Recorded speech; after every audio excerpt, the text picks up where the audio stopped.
Hello all, இன்றைக்கி என்னோடய recipe என்னென்னா தண்ணி சாறு. ஹெல்த்தியாகவும் இருக்கும், நல்ல ஸ்ட்ரென்த்தாகவும் இருக்கும். முருங்கைக்கீரை வச்சு நம்ம செய்யலாம். எப்படி செய்கிறதுன்னு பார்க்கலாம். அதுக்கு கொஞ்சம் சின்ன வெங்காயம், 3 பச்சை மிளகா, பாதி தக்காளி, கொஞ்சம் தேங்காய் எடுத்து வச்சுக்கோங்க. கீரையை நல்லா அலசி எடுத்து வச்சுருக்கிறேன். இந்த சமயத்தில் நம்ம என்ன பண்ணியிருக்கிறோன்னா, அரிசி தண்ணியில் தண்ணி சாறு வச்சா டேஸ்ட்டாக இருக்கும். அரிசி கழுவுன தண்ணி, நான் அதை தான் இன்றைக்கி எடுத்துக்கிறேன். அதை எடுத்து ஒரு வானலில் ஊற்றிக்கலாம்.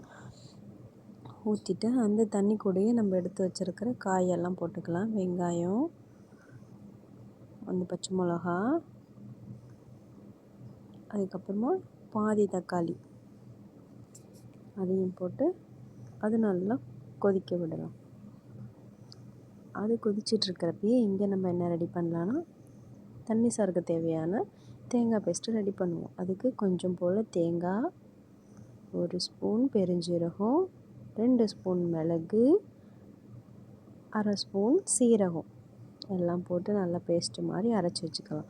மிளகு இந்த இதுக்கு காரத்துக்கு நம்ம ஏற்ற மாதிரி போட்டுக்கலாம். கூடவோ குறைச்சோ உங்கள் காரத்துக்கு ஏற்ற மாதிரி மிளகு போட்டுக்கோங்க.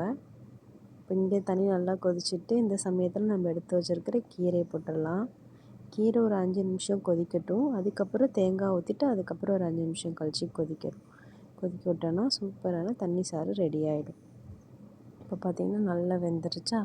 இந்த சமயத்தில் நம்ம என்ன பண்ணிக்கலாம், எடுத்து வச்சுருக்கிற தேங்காய் எடுத்து ஊற்றிக்கலாம்.